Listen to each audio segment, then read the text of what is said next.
What if the first words humanity ever pressed into clay were not the beginning of a story, but the aftermath of one? What if those early Sumerian records, quiet and practical, already carried the weight of something lost, knowledge half remembered, systems rebuilt rather than born? In the stillness between those marks there is a sense of recovery, not invention, of people waking into a world that had already ended once before. Tonight, let your thoughts slow and allow this question to rest gently in your mind. Stay here, and we will follow the traces together, step by careful step, into a deeper and older silence. The earliest Sumerian tablets do not arrive like a trumpet announcing the dawn of civilization. They appear quietly, almost reluctantly, as if placed down by hands that were already tired. When archaeologists first brushed the dust from those small, dense pieces of clay, they expected myths, epics, or proclamations of kings. Instead, they found lists, accounts of barley, records of sheep, tallies of labour and rations. The writing feels restrained, practical, even subdued. There is nothing triumphant in its tone. It reads less like a beginning and more like a resumption, as though something had been interrupted long before these marks were pressed into wet earth. The sensation is subtle, but it lingers. Writing usually emerges from urgency, the need to preserve, to command, to remember. Yet here, memory seems already damaged. The tablets do not explain the world, they manage it. They do not describe discovery, they assume familiarity. Cities such as Uruk and Eridu rise in the archaeological record with an odd confidence, their layouts complex from the start, their administrative systems already functioning. There is little sign of clumsy experimentation. Instead, there is order, as if the builders were following templates whose origins were no longer fully visible. Beneath this order lies an unease that is easy to miss. Sumerian texts repeatedly gesture backward, toward a time before the present arrangement of things. Kingship, they say, descended from heaven, not as metaphor alone, but as an inheritance. The earliest king lists describe reigns of impossible length, tens of thousands of years, before abruptly shortening into historical time. Scholars debate symbolism, scribal exaggeration, or theological framing. Yet even when these explanations are accepted, the emotional texture of the record remains strange. It does not celebrate progress. It mourns a reduction. Flood narratives surface early and persistently, not as distant myth, but as a foundational memory. The Sumerian flood story, older than later versions in the Epic of Gilgamesh, speaks of a world undone and remade. What matters is not the drama of destruction, but what follows. After the waters recede, life resumes under new constraints. Longevity shrinks, knowledge fragments, the gods withdraw. Humanity continues, but altered. The story is less about punishment than about adjustment to loss. Geology offers an unsettling parallel. At the end of the last ice age, massive climate shifts reshaped coastlines, river systems, and habitable land. Sea levels rose, swallowing plains where people once lived. In Mesopotamia, sediment layers suggest repeated flooding, not gentle seasonal overflow, but chaotic inundations capable of erasing settlements. Memory of such events would not fade quickly. It would become structure. It would teach survivors to record, to measure, to control resources carefully. Writing in this light looks less like innovation and more like a tool of recovery. Language itself hints at this condition. Early Sumerian writing is logographic and complex from its inception. There is no clear trail from simple marks to sophisticated signs. Instead, the system appears almost fully formed. This has puzzled linguists for generations. One explanation points to earlier stages written on perishable materials now lost. Another possibility feels quieter, heavier, that the system is a reconstruction, simplified and adapted from something older, something no longer intact enough to survive in full. Myth reinforces this sense of descent rather than ascent. The Apkallu, the legendary sages of early Sumer, are described as beings who existed before the flood, carriers of divine knowledge. They teach humanity agriculture, architecture, and law. After the flood, their successors are diminished, part human, less reliable. Wisdom does not expand over time, it thins. Each generation inherits less clarity than the one before. Civilization continues, but always with a faint awareness that it is working from incomplete instructions. Even the gods seem constrained by this new reality. In Sumerian cosmology, deities argue, miscalculate, and regret. They respond to disasters they did not fully foresee. This is not the universe of all-powerful architects. It is a world governed by forces that can overwhelm both gods and humans alike. Within such a framework, rebuilding becomes a shared burden, not a divine gift. Order is fragile. Records must be kept because forgetting is dangerous. The archaeological silence between the end of prehistory and the rise of Sumer deepens the question.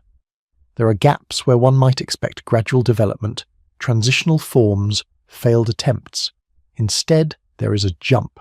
Permanent cities, monumental architecture, and bureaucratic writing emerge within a narrow window of time.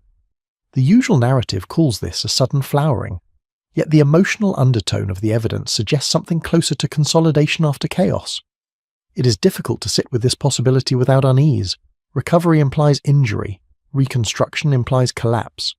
If the first written words were shaped by a world that had already suffered a profound reset, then history, as it is usually told, begins too late. The true rupture lies earlier, hidden beneath water, sediment, and the limits of memory. What survives is not the story of the fall, but the instructions for living afterward. The tablets themselves seem to know this. Their edges are worn, their surfaces crowded with careful marks, pressed again and again as if to ensure permanence. They do not speak loudly. They whisper continuity.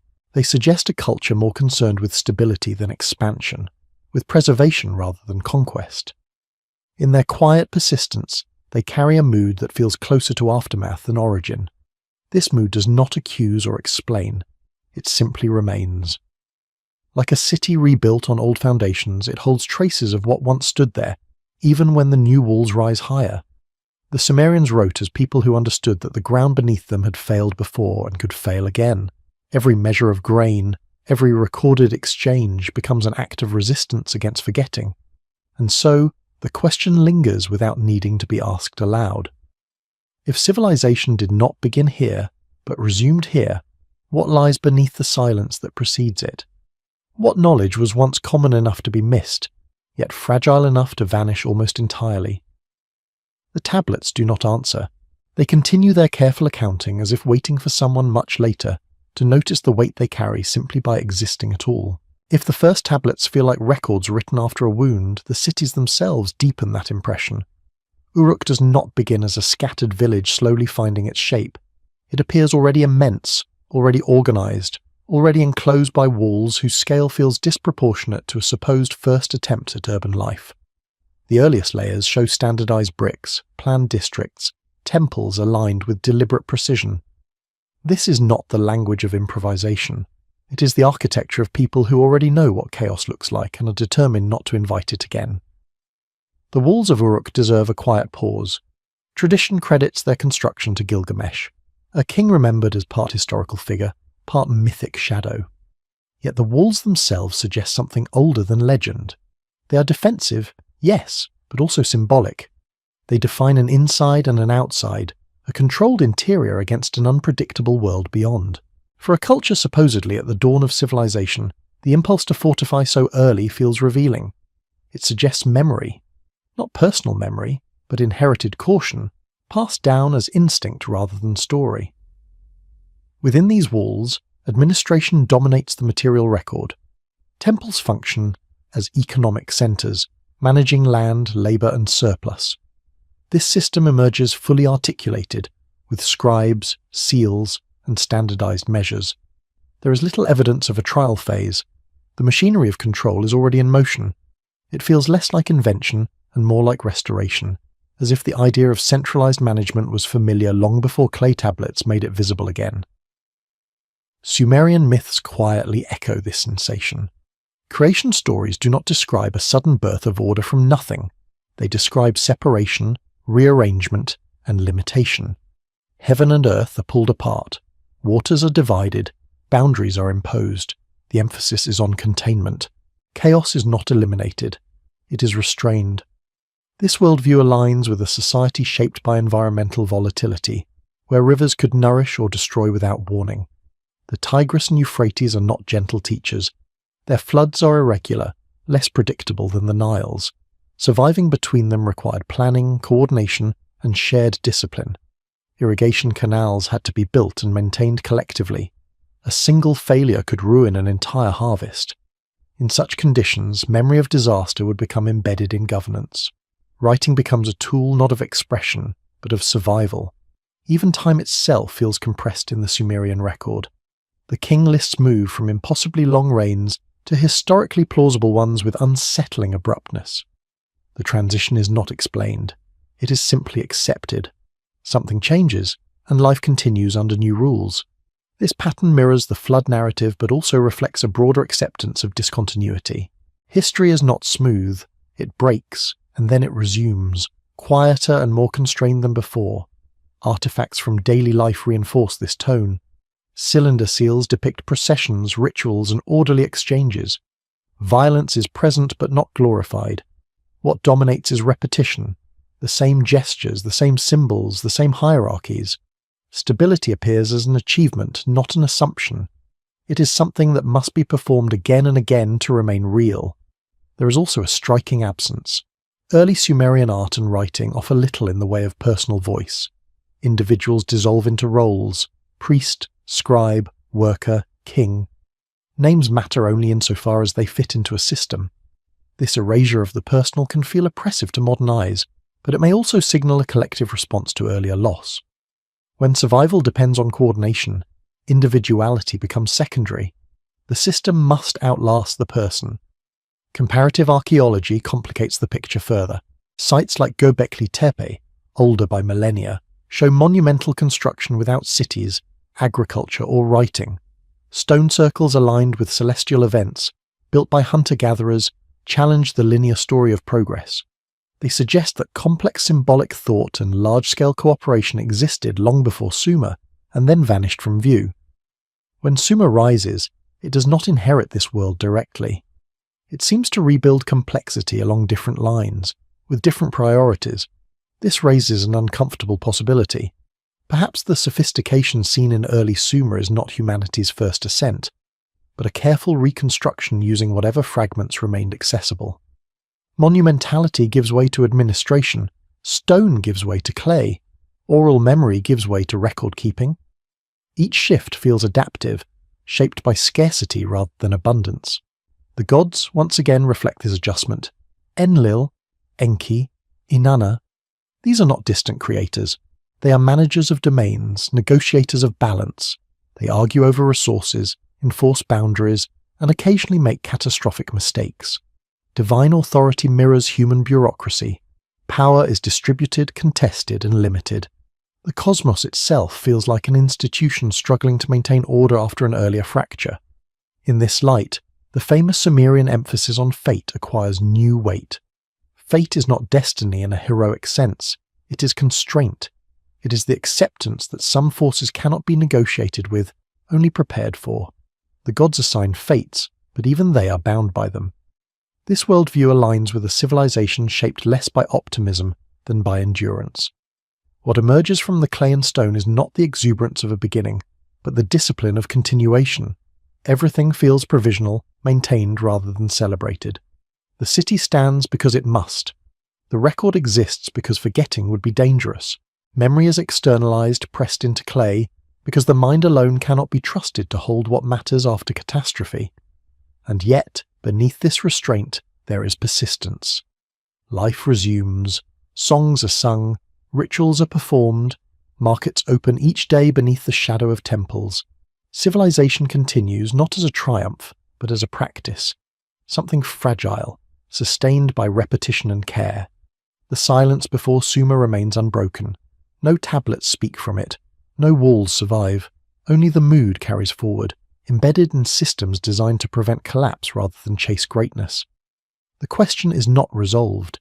It simply deepens, settling into the foundations of the city itself, waiting beneath each carefully laid brick. The scribes sit at the center of this recovering world, though they rarely step into the light. They leave behind no personal confessions, no reflections on their own lives.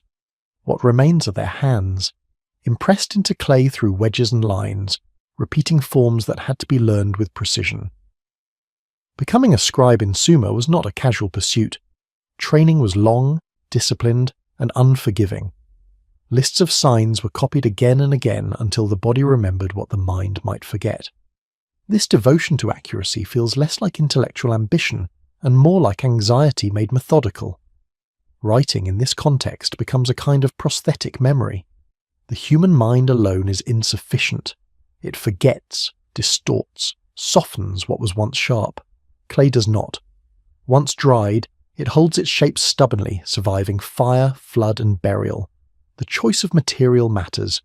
Clay is abundant in Mesopotamia, but it is also heavy, earthbound, resistant to revision. 2. Words pressed into it cannot be easily erased. Each tablet suggests a desire to anchor knowledge somewhere more reliable than living memory. The content of these tablets reinforces this impression. Astronomical observations appear early, not as speculative theories, but as practical records. The movements of the moon, the cycles of Venus, the timing of eclipses are noted with care. These observations are not framed as discoveries. They are treated as known patterns that must be tracked to remain useful. Time itself is organized, divided into predictable units, aligned with celestial rhythms.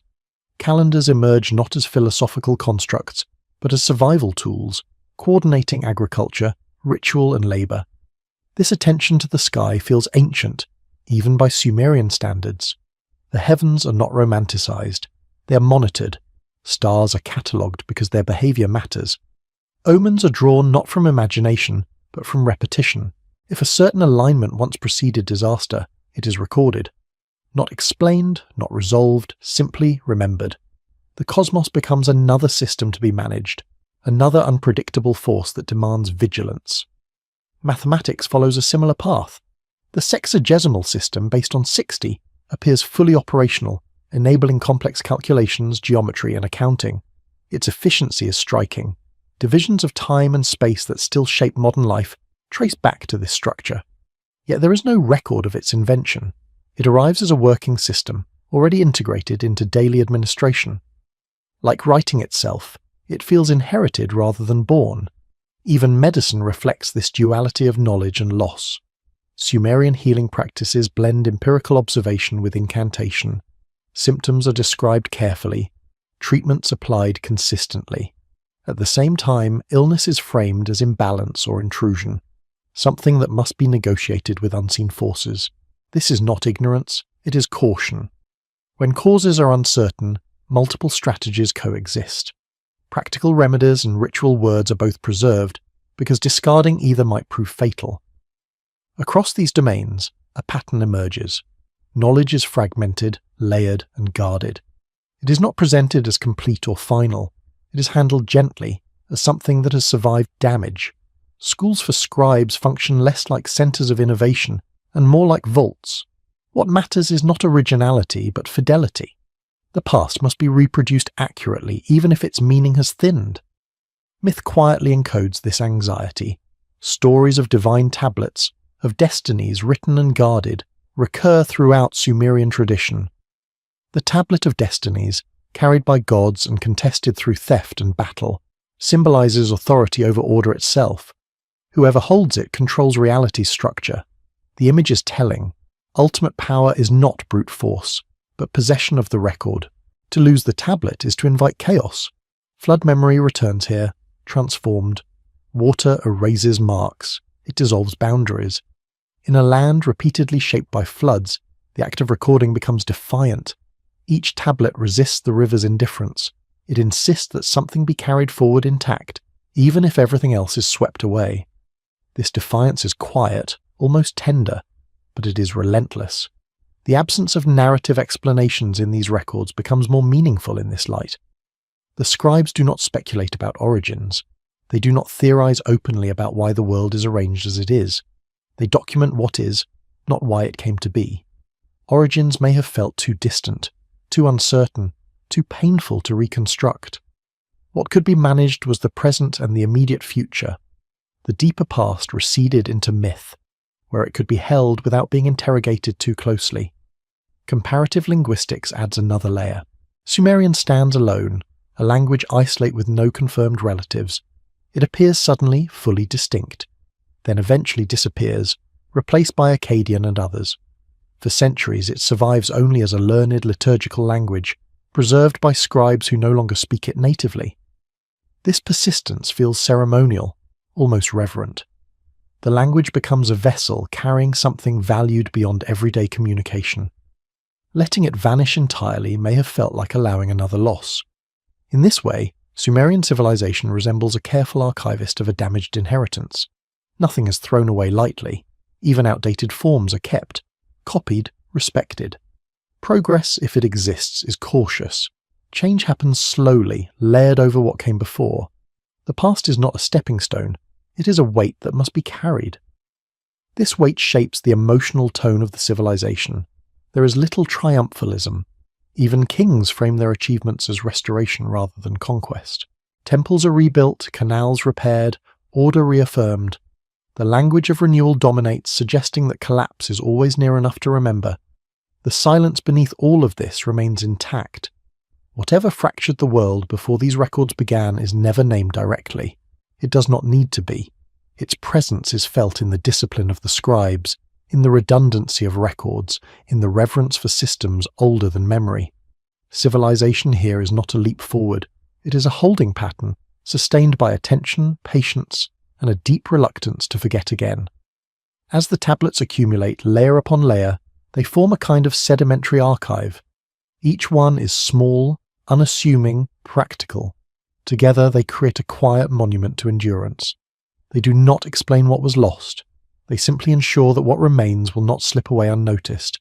The temples rise early in the Sumerian world, and they rise already burdened with responsibility. They are not only places of worship, they are storehouses, courts, banks, and calendars built into brick and ritual. Long before kings dominate the record, temples organize life. Grain moves through them. Labor is assigned from them. Time is measured around them. This concentration of function feels deliberate, as if spiritual authority was chosen not for transcendence, but for stability.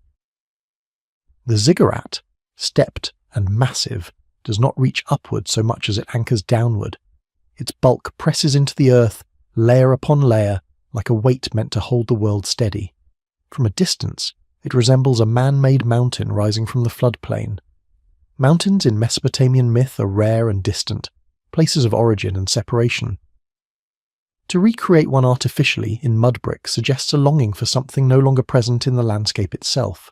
Inside these temples, gods are treated less like abstract ideals and more like demanding residents. They require daily meals, careful dressing, constant attention. Priests wake them, feed them, soothe them. This intimacy strips divinity of perfection. The gods depend on human maintenance. If rituals fail, order frays. The relationship feels less devotional and more contractual, shaped by mutual vulnerability. This vulnerability echoes older myths of divine regret. In flood stories, the gods are startled by the consequences of their own decisions. They mourn the destruction they unleash. They swear oaths not to repeat it. Such narratives portray a cosmos that has already crossed a line once and cannot afford to cross it again. Ritual becomes memory enacted, a way of reminding both humans and gods of what must not be forgotten. Law emerges from this same impulse. The earliest legal codes are not philosophical arguments about justice. They are practical constraints, designed to prevent escalation. Compensation replaces vengeance. Boundaries are defined precisely. The goal is not fairness in an abstract sense, but containment of disorder. Every clause feels shaped by experience, as if each rule corresponds to a past failure now sealed into language. Kingship itself carries this weight. Early rulers present themselves as caretakers rather than innovators. They repair canals, restore temples, re-establish rights. Even conquest is framed as correction, bringing order back to places that have fallen out of alignment. Authority is justified not by destiny, but by competence. A king who cannot maintain balance risks divine displeasure and social collapse alike. The gods most associated with wisdom and creation reinforce this tone. Enki, lord of fresh water and deep knowledge, is less a triumphant creator than a quiet problem solver. He intervenes subtly, offering advice, loopholes, and adjustments. He saves humanity from total destruction not through force, but through cleverness and foresight. Knowledge here is not explosive, it is preservative. Inanna, often remembered for her volatility, embodies another aspect of recovery. Her descent into the underworld is not a conquest, but a disintegration. She is stripped, diminished, killed, and eventually restored, altered by the journey. The myth does not celebrate her power so much as her survival. The cycle of descent and return mirrors the broader rhythm of the civilization itself.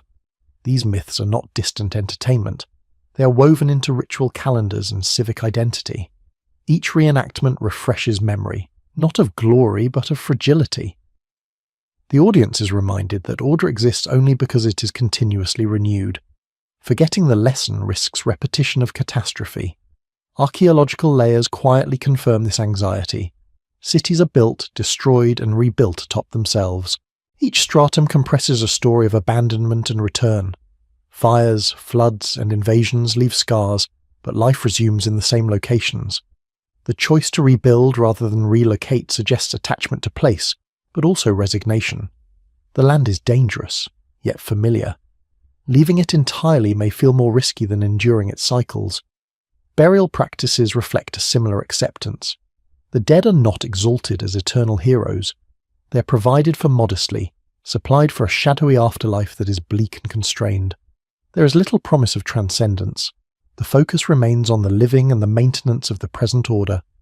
Eternity is not an escape, it is a continuation under stricter limits. Even music and poetry carry restraint. Hymns praise gods not for creating the world but for sustaining it. Laments occupy a central place in the literary tradition. Cities weep for themselves. Temples mourn their own destruction in advance, as if anticipating inevitable ruin. This preemptive grief functions as rehearsal, a way of softening the blow when loss arrives again. The cumulative effect of these elements is subtle, but persistent. Civilization is framed not as a rising arc, but as a plateau held against erosion. Every institution appears shaped by memory of collapse, even when that collapse is never fully described. The past is present as atmosphere rather than narrative. What remains unspoken begins to feel intentional. Naming the original rupture might have threatened the delicate balance maintained through ritual and routine. Silence becomes a strategy. By not articulating the full extent of what was lost, the culture avoids reopening wounds it no longer knows how to heal. Yet the silence is not empty. It is dense with implication. It informs how gods are served, how laws are written, how cities are built. It teaches caution without instruction. Each generation inherits behavior shaped by events it can no longer name. As the temples continue their daily rhythms, smoke rising, offerings prepared, chants repeated, the world holds together one more day. Nothing dramatic announces this success. Stability is quiet. It feels earned, provisional, and always reversible. Beneath the brick floors and beneath the myths that justify them, the deeper memory remains submerged. The civilization moves forward by not looking directly at it. But its gravity is constant, bending institutions, beliefs and emotions around a center that remains just out of reach, waiting beneath the surface of everything that survives. Beyond the temples and tablets, the land itself continues to speak, though never in a single clear voice. Mesopotamia is not a forgiving landscape. Its fertility is borrowed, dependent on rivers that shift course, surge without warning, and withdraw just as abruptly. Settlements cling to their banks knowing that abundance and erasure arrive from the same source. This relationship imprints itself on culture as an uneasy intimacy, a closeness that never quite becomes trust. The archaeological record preserves this tension in layers of silt. Cities like Shuruppak, Kish and Ur show thick flood deposits separating periods of occupation. These are not gentle accumulations. They are abrupt interruptions, moments when daily life ceased and later resumed above the debris. To rebuild after such events requires more than labour. It requires belief that continuation is still meaningful, that returning to the same vulnerable ground is preferable to starting elsewhere. Geological studies suggest that at the end of the last ice age, the Persian Gulf Basin was once a vast, fertile plain. Rivers converged, supporting human populations long before rising seas reclaimed the land. As water advanced, communities would have retreated northward, carrying with them memories of drowned landscapes. This slow inundation leaves no single moment of catastrophe, only a prolonged displacement, a loss unfolding across generations. In this context, flood myths feel less symbolic and more archival. They condense centuries of retreat and adaptation into a narrative shape that can be remembered. The emphasis is not on the water itself, but on survival afterward. Boats, preservation of seed, the re-establishment of order. The myth does not end with destruction. It begins again with scarcity and responsibility. Environmental stress reshapes social structure. Irrigation networks require cooperation beyond kinship. Maintenance schedules must be enforced. Disputes over water threaten collective survival. Authority grows not from charisma, but from coordination. Those who manage resources become indispensable. Over time, administration hardens into hierarchy, and hierarchy into tradition. This transformation leaves traces in the language of power. Early inscriptions describe rulers as shepherds, not conquerors. The metaphor is revealing. A shepherd does not dominate nature. He guides movement, prevents dispersion, and responds to threat. The flock survives through vigilance, not control. Leadership becomes a role defined by constant attention rather than episodic glory. Climate variability compounds this pressure. Periods of aridity punctuate the Holocene, shrinking harvests and intensifying competition. Archaeobotanical evidence shows shifts in crop selection, adjustments made quietly to endure changing conditions. Wheat gives way to barley. Diversity narrows. Diets simplify. These changes rarely appear in written records, yet they shape daily existence more profoundly than any royal decree. The body absorbs this history. Skeletal remains reveal signs of nutritional stress, repetitive labor, and injury. Life expectancy shortens compared to the mythic past described in king lists. The contrast is stark. Where stories speak of ages-long reigns, bones speak of strain. The dissonance between narrative memory and physical reality becomes another form of loss. Trade networks expand in response. Materials unavailable locally, stone, metal, timber, are imported across vast distances. These exchanges create resilience, but also dependency. When roots falter, shortages ripple inward. The system grows more complex, but also more fragile. Each solution introduces new vulnerabilities. Within this web of adaptation, a particular emotional posture takes shape. Hope is cautious. Expectations are tempered. The future is not imagined as fundamentally better, only as survivable. Progress becomes synonymous with balance rather than expansion. This sensibility permeates art, law, and ritual alike. The heavens reflect this stance. Celestial omens are recorded meticulously, not to predict fortune but to anticipate disruption. An eclipse is not awe-inspiring. It is alarming. The sky becomes another source of potential instability, requiring interpretation and appeasement. Astronomy and astrology remain intertwined because separating them would imply confidence that the universe is indifferent to human fragility. Natural disaster, social complexity, and inherited memory converge into a culture oriented toward prevention. Everything is slightly overbuilt, slightly redundant. Records are copied, rituals repeated, myths retold with minimal variation. Change is treated as risk. Stability, however imperfect, is preferable to novelty. Yet this conservatism does not halt creativity, it redirects it. Innovation appears in subtle refinements, improved canal gradients, more efficient accounting systems, clearer legal formulations. These are not visionary leaps, they are careful adjustments, shaped by lived experience rather than abstraction. The result is a civilization that appears suddenly mature yet emotionally restrained. It has learned quickly, perhaps too quickly, what happens when balance fails. The land has taught this lesson repeatedly, without explanation or mercy. Memory of that teaching does not require words. It persists as posture, habit, and hesitation. As settlements continue to cluster along the rivers, life proceeds within accepted limits. Festivals mark seasonal transitions. Markets open and close. Children learn signs from tablets smoothed by countless hands before theirs. The world holds, for now. Beneath the routines, the deeper awareness remains. That the environment which sustains can also erase. That the past has already demonstrated this truth, and that civilization exists not as a declaration of mastery, but as an ongoing negotiation with forces that have ended worlds before and may do so again without announcement. As generations pass, the sense of recovery does not fade, It settles deeper, becoming quieter and more institutional. What once may have been lived memory transforms into assumption. Children are born into a world already shaped by restraint, and they inherit its limits without knowing why those limits exist. The past catastrophe, whatever its nature, no longer needs to be remembered explicitly. Its logic has been embedded into habit. This embedding becomes visible in how knowledge is controlled. Access to literacy remains restricted. Writing is powerful not because it is expressive, but because it is authoritative. To write is to fix reality, to make it binding. The ability to do so is guarded carefully within temple schools and administrative circles. Knowledge that once may have circulated more freely is now channeled through narrow gates, supervised and standardized. Standardization itself becomes a form of defense. Weights, measures, calendars, and formulas are fixed and enforced. Variation is treated with suspicion. A system that has survived disruption learns to distrust improvisation.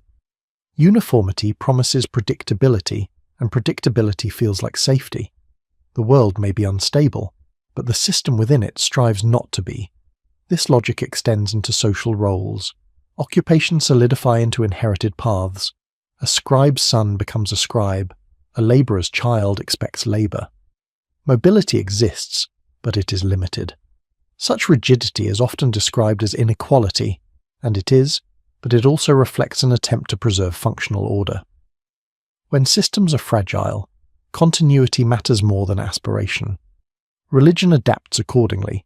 Rituals grow precise, repeated without deviation. Words spoken incorrectly risk offending gods who are already known to regret their own mistakes. Ceremonies are not spaces for inspiration. They are maintenance procedures.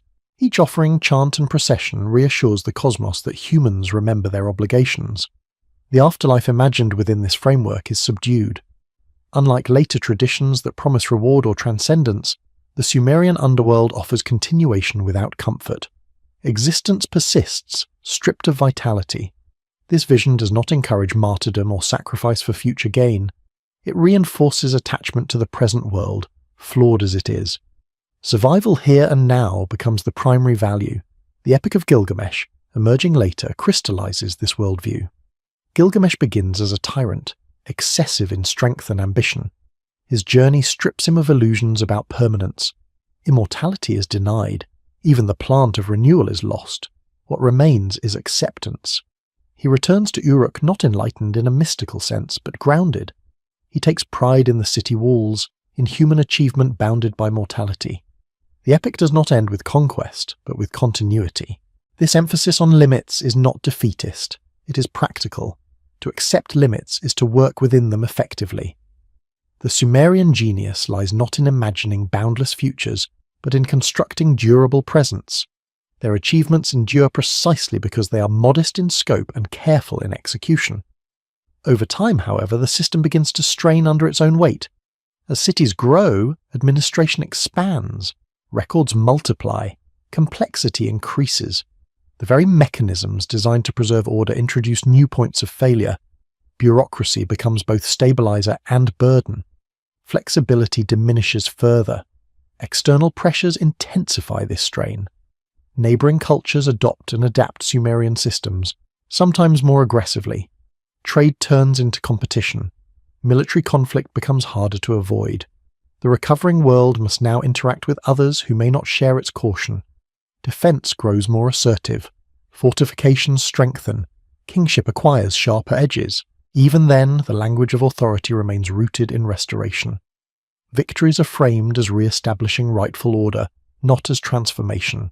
Expansion is justified as necessity, not ambition. The memory of loss still governs rhetoric, even as reality grows more volatile. The gods reflect this shift uneasily. Their narratives accumulate conflict. Rivalries intensify. Authority fragments. Divine order mirrors human complexity. No longer a unified system, but a contested hierarchy. The cosmos itself seems to grow less stable, responding to the pressures of an increasingly interconnected world. Through all this, the earliest mood persists like a low hum beneath louder developments. The sense that civilization is something resumed rather than begun never fully disappears. It shapes how success is measured. Survival is victory. Continuation is proof. Archaeological silence deepens around whatever came before.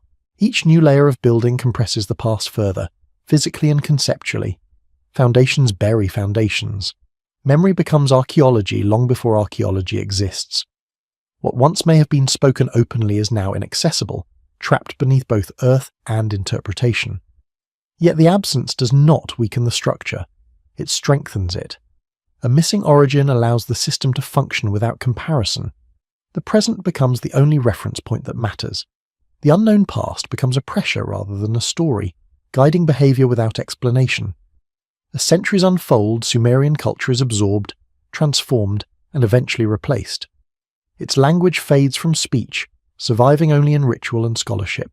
Its cities change hands, its gods acquire new names. But the posture it established does not vanish.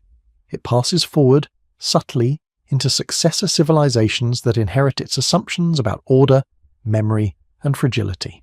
The world continues to recover, even when it no longer remembers from what. The earliest records remain, pressed into clay, still unreadable for millennia, waiting beneath ruins. When they surface again, they carry not answers, but atmosphere. They do not tell us what happened. They show us how it felt to live afterward.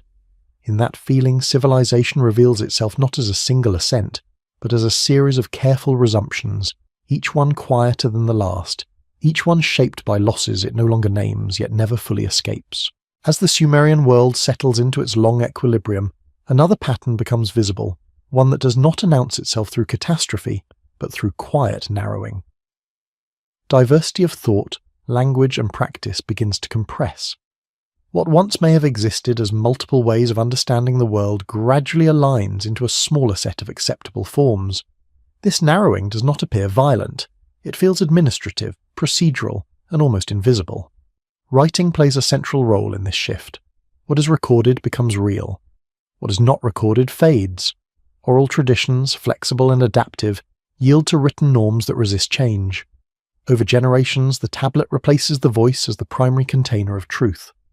Once inscribed, an idea gains authority simply by having survived inscription. The written past begins to outweigh the living present. This transition subtly alters how time is experienced. The future becomes something that must resemble the past closely enough to remain legible. Innovation that cannot be easily expressed in existing signs struggles to exist at all. The script itself shapes thought, favoring what can be counted, categorized, and standardized. Ambiguity, once tolerated in oral space, becomes harder to preserve. Administrative language grows increasingly abstract. People become units of labor. Land becomes parcels. Time becomes segments. These abstractions enable coordination across large populations, but they also distance individuals from the systems governing them. Authority no longer needs to be visible or personal. It lives in records, seals, and procedures. Power becomes quieter, more durable, and harder to challenge. Religious life reflects this consolidation. Local variations of deities are absorbed into broader pantheons. Myths are harmonized. Inconsistencies are smoothed over. The gods themselves undergo a kind of standardization, their personalities clarified, their domains fixed. What is lost in this process is not belief, but nuance. Complexity yields to coherence. This coherence serves stability, but it also restricts imagination. When cosmology is settled, deviation feels dangerous. Questions that once might have been explored become risks. The unknown, already associated with past disaster, is approached cautiously. Curiosity is tempered by memory, even when that memory is no longer conscious. The education of scribes reinforces this posture. Students memorize canonical texts. Errors are corrected ruthlessly. Creativity is secondary to accuracy. The goal is not to discover new truths, but to transmit existing ones intact. Knowledge becomes a closed system, optimized for preservation rather than exploration. There are hints, however, of tension beneath this surface. Variants of myths persist at the margins. Local practices resist full assimilation. The gods behave unpredictably in stories, refusing to remain entirely domesticated by doctrine. These inconsistencies suggest that lived experience continues to generate meanings that official systems cannot fully contain. Political power exploits consolidation. Kings present themselves as the final arbiters of order, intermediaries between gods and people. Legitimacy flows through lineage and ritual rather than consensus. Challenges to authority are framed as threats to cosmic balance, not merely social order. Dissent becomes dangerous not because it is wrong, but because it is destabilizing. This dynamic produces a feedback loop. The more fragile the system feels, the more tightly it is controlled. The more tightly it is controlled, the more fragile it becomes. Flexibility erodes, adaptation slows. The very mechanisms designed to prevent collapse begin to make it more likely. Environmental pressures do not relent. Climate shifts continue, resources strain. Population density increases vulnerability. In such conditions, systems that cannot bend risk breaking. The Sumerian world manages this tension for centuries, but the cost accumulates quietly. Successor cultures inherit both the achievements and the constraints. Akkadian rulers adopt Sumerian writing, law, and ritual, translating them into new languages without dismantling their structure. The framework proves resilient, but also persistent in its limitations. The sense of recovery remains embedded, even as new identities form around it. At this stage, the original rupture is almost entirely inaccessible. Whatever was once remembered directly has dissolved into myth, habit, and institutional reflex. The civilization no longer knows that it is recovering. It simply knows that stability must be defended, order maintained, deviation restrained. From a distance, this can appear as confidence. Cities stand, trade flows, texts multiply. But beneath the surface, the posture remains defensive. Civilization continues not because it believes in endless progress, but because it has learned to fear regression. The irony is subtle and enduring. In protecting itself from another collapse, the system gradually limits its own capacity to respond to change. Safety becomes rigidity. Memory becomes inertia. What once served survival begins to hinder renewal. The tablets record none of this explicitly. They continue their careful accounting, indifferent to the long arc they sustain. It is only in the accumulated effect, visible across centuries, that the pattern emerges.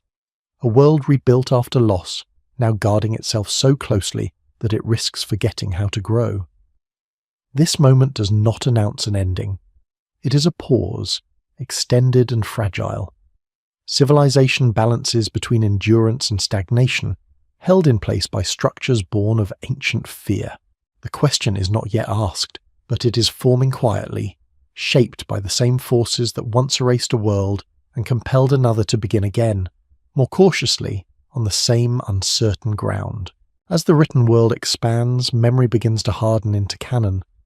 What was once a living response to uncertainty becomes a reference point that must not be disturbed. The oldest texts acquire authority simply by having endured. Their age grants them gravity. To alter them feels like tampering with stability itself. In this way, time reverses its role. The past no longer explains the present. It governs it. This shift subtly changes how truth is understood. Truth becomes what has been preserved rather than what is observed. A tablet copied faithfully is valued more than an insight gained directly from experience. Knowledge moves away from the senses and into archives. The world outside remains unpredictable, but the written world grows increasingly self-contained, governed by its own internal consistency. Libraries begin to form, not as public institutions, but as guarded spaces within temples and palaces. Tablets are sorted, catalogued, stacked with care. Their arrangement suggests reverence, but also anxiety. To lose a tablet is to lose a fragment of order. Each one becomes a stand-in for memory that can no longer be trusted to survive in human minds alone. This accumulation produces a paradox. The more knowledge is preserved, the more overwhelming it becomes. Scribes specialize. No one holds the entire system anymore. Understanding fragments across professions and offices. Coordination replaces comprehension. Civilization functions, but fewer individuals grasp why it functions as it does. Language itself begins to fossilize. Sumerian, already complex, becomes increasingly ceremonial as spoken usage declines.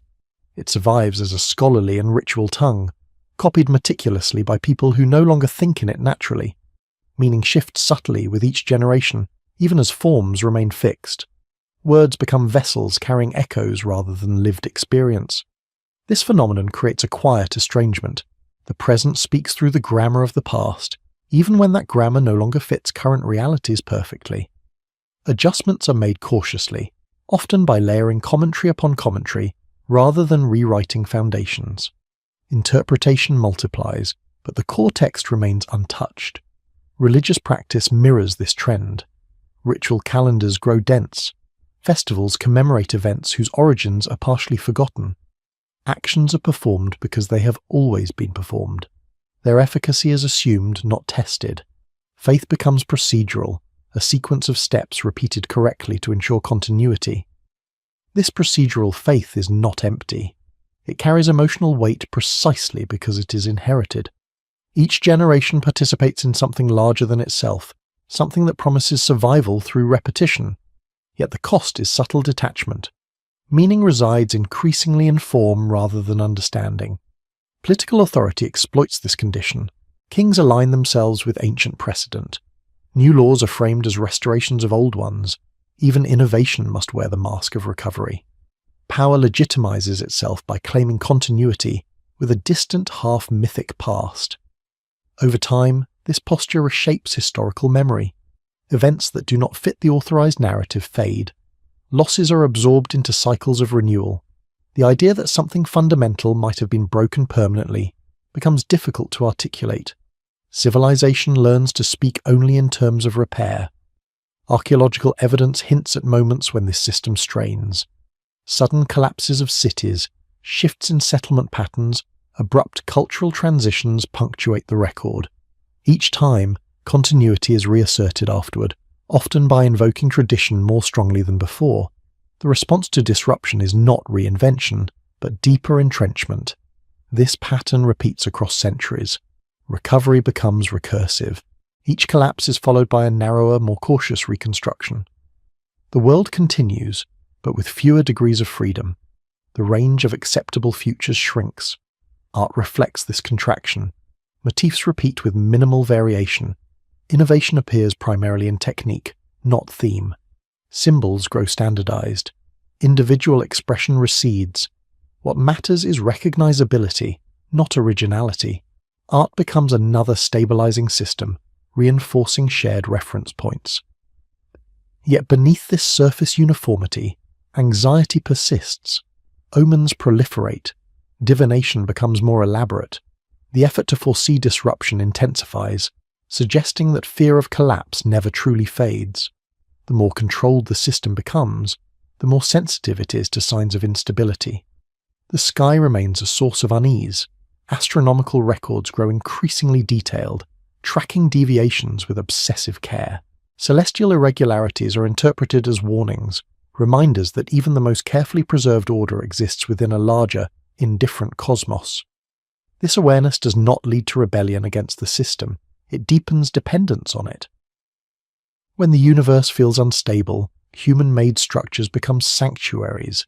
Even if they are imperfect, they are familiar. Familiarity itself becomes a form of safety. The consequence is a civilization oriented toward endurance at the expense of transformation. Change is tolerated only when framed as return. The future is acceptable only insofar as it resembles a stabilized version of the past. The original trauma that initiated this posture remains unspoken, but its logic governs everything. In this world, forgetting is both feared and necessary. The details of loss are too heavy to carry consciously. They are distilled into rules, habits, and institutions that persist without explanation. Civilization survives by not remembering too clearly. As tablets continue to accumulate, they form a dense horizon of reference that later cultures will inherit. To them, Sumer will appear as an origin. Its records will be read as beginnings rather than continuations. The atmosphere of recovery will be mistaken for confidence. Yet within the texture of the clay, something else remains. A quiet insistence on preservation, a reluctance to declare completion, a sense that the world has already taught its harshest lesson, and that survival depends on never forgetting how easily order can dissolve, even when its cause has vanished into silence. As centuries accumulate, the sense of living after an ending begins to blur into something more abstract. Recovery no longer feels like a response to a specific event. It becomes an orientation toward existence itself. The world is assumed to be unstable by nature, and civilization's task is to endure within that assumption. This belief does not need to be argued. It is simply lived. At this stage, myth and history intertwine so tightly that separating them becomes difficult. Stories of gods walking among humans, of cities founded by divine decree, coexist with administrative records listing rations and labour quotas. The extraordinary and the mundane occupy the same mental space. This coexistence suggests not confusion, but integration. The unseen and the practical are treated as parts of a single reality shaped by uncertainty. The gods themselves continue to recede. Earlier intimacy fades into formality. Ritual remains precise, but the emotional closeness implied by older myths weakens. Deities become more distant, their will inferred through signs rather than dialogue. Communication shifts from conversation to interpretation. Omens replace counsel. The universe no longer speaks directly, it hints. This shift places immense pressure on interpreters. Diviners, priests, and astrologers gain prominence, positioned as translators between human order and cosmic ambiguity. Their role is not to reveal truth, but to manage anxiety. By framing uncertainty within recognizable patterns, they help society function without demanding certainty. Political power adapts to this environment. Kings become mediators rather than heroes. Their legitimacy rests on their ability to read signs correctly and respond with appropriate ritual and policy. Failure is rarely framed as incompetence alone. It is interpreted as misalignment with forces larger than any individual. Responsibility diffuses upward and outward, protecting the structure even when leadership falters. Legal systems expand accordingly. Laws grow more detailed, anticipating exceptions and edge cases. This expansion reflects experience. Each new clause marks a situation that once destabilized order. By naming it, the system attempts to neutralize it. Law becomes a map of past disruptions translated into preventative language. Economic life follows similar logic. Contracts specify obligations carefully. Trust becomes procedural rather than personal. Exchange relies on seals, witnesses, and records. Relationships are stabilized through documentation, not assumption. This reliance on formality reduces risk but also thins social bonds. Interaction becomes safer but less fluid. The emotional cost of this transformation is subtle. Grief no longer centers on singular losses. It becomes ambient, expressed through laments and prayers that do not specify their cause. Cities mourn themselves even when intact. The act of lamentation serves as emotional ventilation, releasing pressure without naming its source. Literature preserves this tone. Hymns praise gods for restraint rather than generosity. Wisdom texts counsel humility, patience, and acceptance of limits. Human ambition is portrayed as dangerous when it exceeds its bounds. The message is consistent. Survival depends on knowing when to stop. This ethic stands in contrast to later narratives of progress. In the Sumerian worldview, expansion invites correction. Growth must be justified. The ideal state is balance, not accumulation. Excess draws attention from forces that restore equilibrium, often violently. Environmental feedback reinforces this belief. Salinization from irrigation reduces soil fertility over time. Fields that once yielded abundance begin to fail. The response is not innovation, but adaptation through redistribution and increased control. Short-term survival is prioritized over long-term transformation. Trade networks attempt to compensate, bringing in resources from afar. This interconnectedness increases resilience but also vulnerability. Disruption in one region cascades into others. The system becomes more complex, and complexity amplifies risk. Managing it requires even more administration, more records, more oversight. As these layers build, the original silence beneath them grows deeper. Each solution moves further away from the unknown beginning. The civilization no longer asks where it came from. The question has lost practical relevance. What matters is how to continue without provoking collapse. Successive rebuildings reinforce this stance. When cities fall, they are rebuilt with familiar patterns. When institutions fail, they are reconstituted with adjustments rather than replaced. Memory operates selectively, preserving method over meaning. The how survives, the why fades. Later observers will interpret this endurance as conservatism, even stagnation. From within, it feels like wisdom earned through pain. The absence of dramatic change is not failure. It is success measured differently. To persist is to honor what has already been lost. This worldview shapes how the Sumerian legacy is transmitted. When their systems spread to other cultures, What travels most effectively is not belief, but structure. Writing, law, administration, and cosmology are adopted because they work. The atmosphere of recovery migrates silently with them. Over time, the origin of this posture becomes untraceable. It is embedded too deeply to isolate. Civilization behaves as if it remembers something catastrophic, even when it cannot articulate what that was. Fear becomes habit. Caution becomes tradition. The irony remains quiet but profound. In attempting to avoid another ending, the system organizes itself around the possibility of endings. Collapse becomes the invisible reference point for all decisions. The future is shaped by a past that cannot be named. As the clay tablets continue to be pressed, dried, and stored, they accumulate into a vast, uneven archive. Each one is small, specific, and practical. Together they form a testament not to beginnings, but to persistence. They do not celebrate humanity's rise. They document its determination to remain. Within their silence, the shape of the loss persists. It does not speak, but it governs.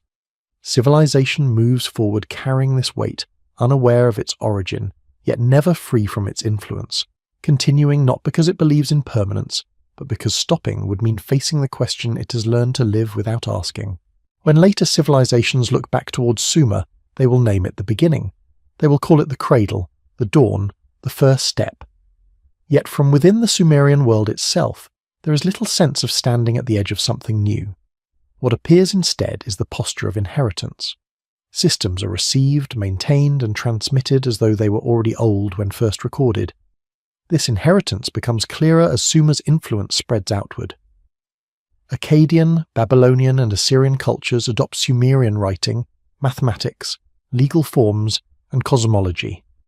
They translate the language, but they preserve the structure. Even when political power shifts, the underlying logic remains intact. It is not innovation that spreads, but a framework that has already proven capable of surviving instability. In these successor cultures, Sumerian texts are treated with reverence. They are copied long after Sumerian is no longer spoken. Students learn the language as one might learn a sacred code, not to converse, but to access something foundational. This act of preservation is striking. A dead language is rarely kept alive without reason. Its continued use suggests that it carries authority beyond utility. Authority here does not mean correctness, it means stability. Sumerian forms become anchors in a changing world. They offer continuity when everything else is in motion. To abandon them would be to risk unmooring the system entirely. And so, the older the text, the safer it feels. This dynamic reshapes historical consciousness. The farther back something goes, the more legitimate it appears. Antiquity itself becomes a credential. New ideas must dress themselves in ancient language to be accepted. Even revolutions claim restoration. Change learns to disguise itself as return. The myths adapt in similar ways. Flood stories are retold, adjusted, localized. Each version preserves the core pattern: destruction, survival, renewal under constraint. The repetition is not redundant, it is instructive. The story teaches not how the world began, but how it resumes after interruption. Its persistence across cultures hints that it speaks to a shared memory deeper than any single society. Archaeology, centuries later, will uncover abrupt transitions that mirror these narratives. Layers of ash, abandonment, and rebuilding appear again and again. Empires rise and fall, cities are deserted, then reoccupied. The rhythm is unmistakable. Civilization does not progress smoothly. It pulses, contracts, and reforms. Within this rhythm, Sumer occupies a peculiar position. It is neither the first human culture nor the last before a collapse. It sits between, acting as a hinge. What comes before it is obscured. What comes after it is documented. Sumer becomes the point at which memory begins to hold, even if it no longer remembers everything. This makes Sumerian writing feel less like invention, and more like recovery technology. It stabilizes identity across disruption. It allows institutions to outlast individuals and even cities. When one center falls, another can rebuild using the same templates. Civilization becomes portable, no longer bound entirely to place. Portability, however, introduces abstraction. Law separates from custom. Knowledge separates from environment. Meaning separates from immediate experience. These separations increase resilience, but also alienation. The world becomes easier to manage, but harder to feel. This emotional distance is visible in later texts. Gods grow more remote. Rituals become more elaborate. The gap between symbol and experience widens. Faith shifts from relationship to observance. The universe feels increasingly governed by rules rather than presence. Yet beneath this distance, the original anxiety remains active. Omens multiply, prophecy intensifies. The future is watched closely for signs of rupture. Each irregularity is scrutinized. The system cannot relax. It has learned that collapse does not announce itself clearly until it is already underway. The memory of loss thus persists as vigilance. Civilization learns to scan its environment constantly, reading meaning into patterns, deviations, and anomalies.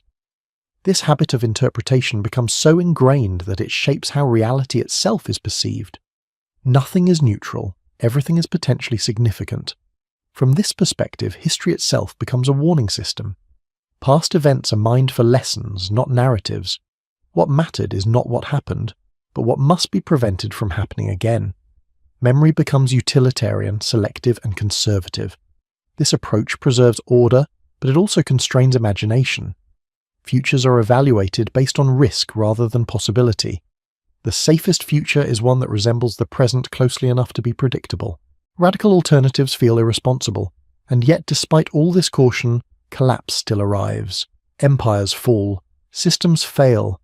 The very tools designed to ensure continuity cannot prevent every rupture. What they can do is make rebuilding faster, more familiar, more restrained. When collapse occurs, the response is telling. There is no attempt to start entirely anew. Survivors reach backward, not forward. They recover texts, revive rituals, restore laws. Reconstruction is guided by memory, not invention.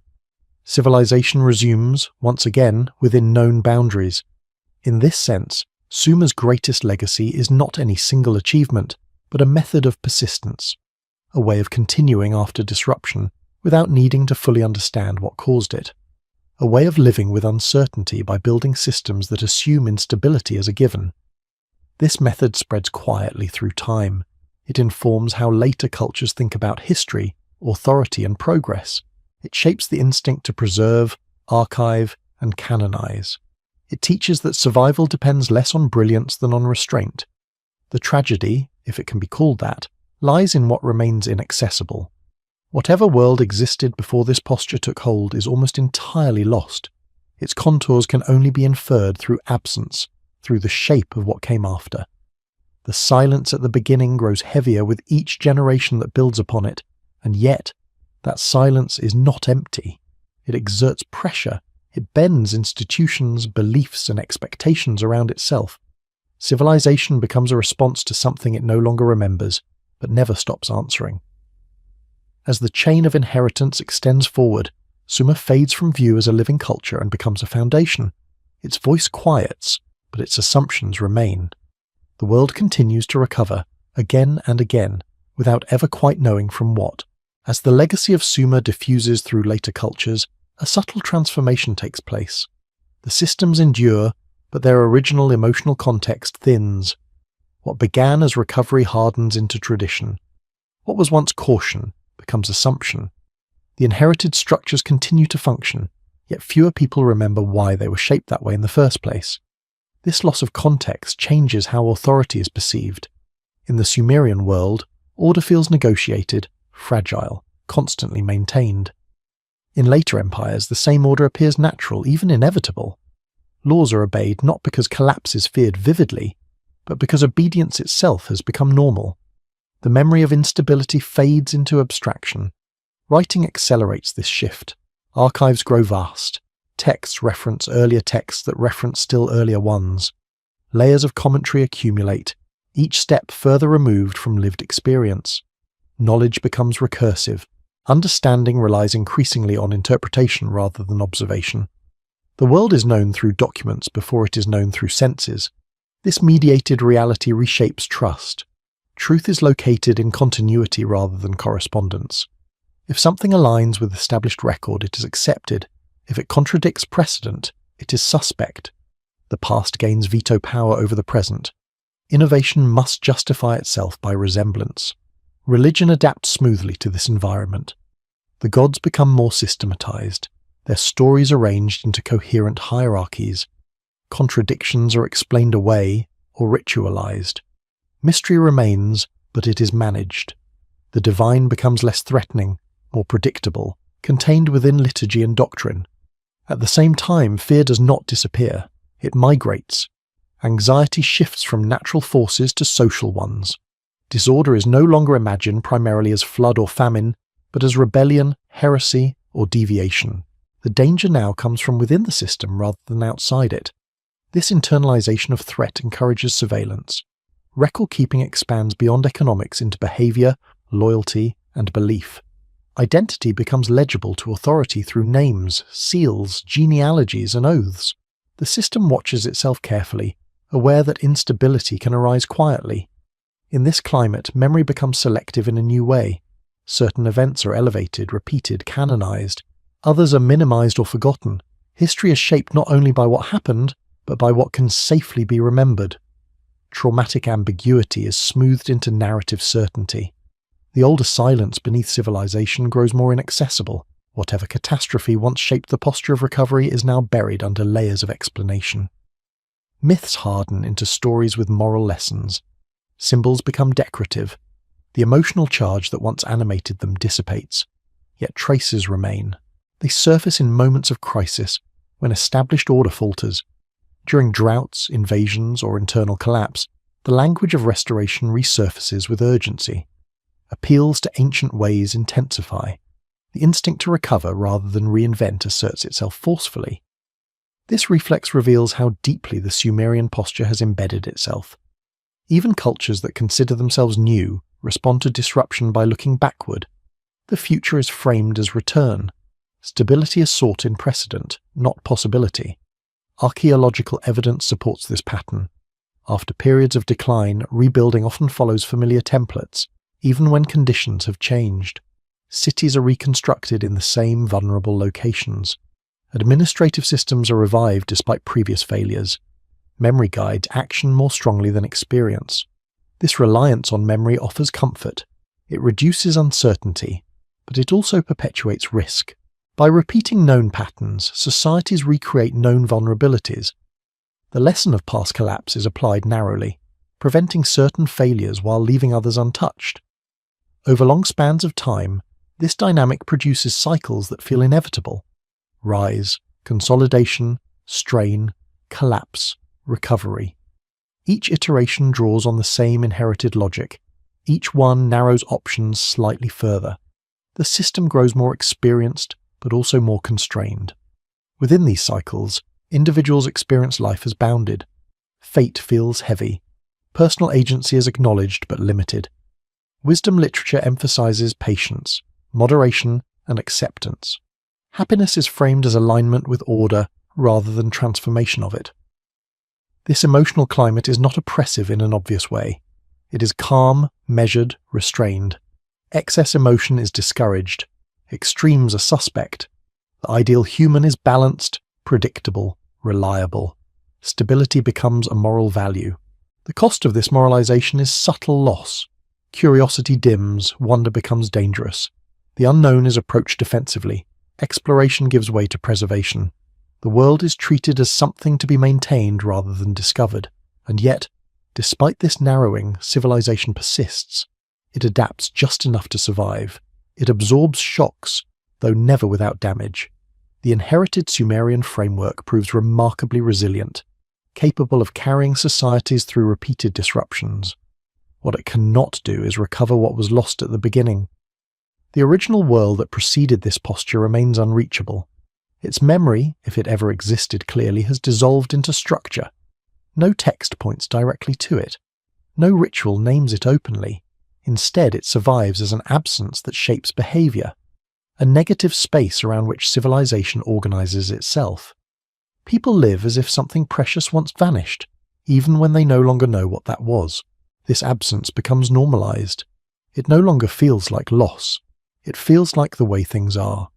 Civilization accepts its own incompleteness as natural. The idea of wholeness fades from imagination. From a distance, this acceptance can look like wisdom. From within, it feels like realism. Expectations are managed, hope is tempered. The future is approached carefully, with an eye on what must be preserved rather than what might be created. As generations continue to build upon inherited foundations, the silence at the core remains intact. It does not demand attention, it does not provoke questions easily, it simply exerts influence, shaping choices quietly. The world continues, sustained by systems born from recovery, now operating without conscious memory of recovery itself. Civilization moves forward, carrying structures that remember what people no longer do, repeating patterns that once protected against disaster, even as their origin recedes beyond reach. In this way, the past continues to act without being known. The earliest wound remains unhealed, not because it is ignored, but because it has become invisible, absorbed fully into the habits of a world that learned, long ago, how to survive by not looking back too closely. When collapse returns, as it always does, it arrives quietly at first, not as fire or flood, but as strain. Harvests thin, trade falters, administrative records grow more frantic, more detailed, as if precision alone might compensate for diminishing resources. The system responds exactly as it was designed to respond, by tightening. In the late Sumerian and post-Sumerian world, this tightening becomes visible everywhere. Labor obligations increase, legal penalties harden, social roles calcify further. What once functioned as protective structure begins to feel like confinement. The instinct to preserve order intensifies precisely when flexibility is most needed. Environmental feedback worsens the situation. Centuries of irrigation raise soil salinity, reducing yields year after year. The land quietly rebels against the very systems meant to tame it. Records note declining productivity, but solutions remain conservative. Fields are reassigned, rations adjusted. The framework adapts, but it does not transform. This refusal to radically change is not ignorance. It is learned caution. The memory embedded deep within civilization still equates radical change with existential risk. To alter foundations feels more dangerous than enduring decline. Survival has always meant staying within known limits, even when those limits tighten uncomfortably. Political authority responds predictably. Kings assert stronger control, presenting themselves as final bulwarks against disorder. Divine mandate is emphasized. Ritual observance becomes stricter. When reality destabilizes, symbolism grows heavier. The weight of tradition presses down, offering certainty where material conditions cannot. Yet beneath these measures, confidence erodes. The gods appear less responsive. Omens multiply but lose clarity. Divination produces conflicting interpretations. The universe, once carefully read, now feels noisy and ambiguous. The sense that signs can be managed begins to falter. This ambiguity produces anxiety rather than rebellion. People do not immediately question the system. They assume failure lies in insufficient devotion or improper execution. The solution is always more precision, more fidelity to form. Collapse is interpreted as misalignment, not as systemic exhaustion. Literature from these periods reflects this mood. Laments grow darker. Cities mourn not only destruction, but abandonment by divine order. The tone shifts from restrained sorrow to something closer to fatigue. The world feels old. Repair no longer promises renewal, only delay. As urban centers weaken, populations move. Some cities shrink, others are abandoned. Yet even in departure, the instinct to preserve remains. People carry tablets, seals, and symbols with them. They rebuild elsewhere using familiar templates. Civilization migrates without shedding its assumptions. This migration spreads the posture of recovery into new environments. The framework adapts geographically but not philosophically. New lands are governed by old logic. The system survives again, but at the cost of repeating vulnerabilities in unfamiliar contexts. Eventually, political collapse becomes unavoidable. Power shifts to new centers. Languages change. Names of gods evolve. From the outside, it appears that a civilization has ended. From within, it feels like continuation under different administration. The structures persist beneath altered surfaces. This persistence complicates the idea of collapse itself. What truly ends is not the system, but the illusion that it can prevent endings. Each failure exposes limits that were always present. Recovery resumes, quieter and more constrained than before. In these moments, the original silence at civilization's core becomes briefly perceptible, not as memory, but as sensation, a feeling that something fundamental has happened before, that this is not the first time order has thinned to the edge of disappearance. The world feels familiar in its breaking, yet even now, the past remains unnamed. There is no return to origins, no attempt to rediscover what was lost at the very beginning. The response remains consistent: restore what can be restored, preserve what survives, move forward carefully. Later cultures will inherit this response as wisdom. They will study the ruins and learn methods of administration, law, and writing. They will not inherit the emotional weight that once shaped these tools. They will see efficiency where there was once fear, structure where there was once recovery. Archaeology will one day uncover this layered endurance and interpret it as progress punctuated by failure. But lived experience feels different. It feels like holding together a world that has always been at risk of falling apart. Collapse is not an interruption of history, it is part of its rhythm. This rhythm teaches a particular lesson. That civilization is not a destination. It is a posture maintained against entropy. That systems do not save humanity. They delay loss. That memory, when institutionalized, can protect but also imprison. As Sumer's direct influence fades, its deeper legacy remains active. The instinct to respond to crisis by tightening control, appealing to tradition, and restoring familiar forms continues to guide societies long after the original context disappears. Recovery becomes reflex. The tragedy is not that collapse happens again. It is that each recovery narrows the field of possibility further. Each survival carries forward less flexibility, less imagination, less connection to whatever world once existed before recovery became necessary. Yet the endurance itself is remarkable. Civilization continues to rise from its own remains again and again, not triumphant, not enlightened, but persistent. The earliest records did not lie. The world they describe is one already recovering. As the dust settles over abandoned cities and new centers take their place, the clay tablets endure, buried and waiting. They do not explain how to prevent collapse. They show how to live afterward. And in that lesson, repeated across millennia, the silence remains intact.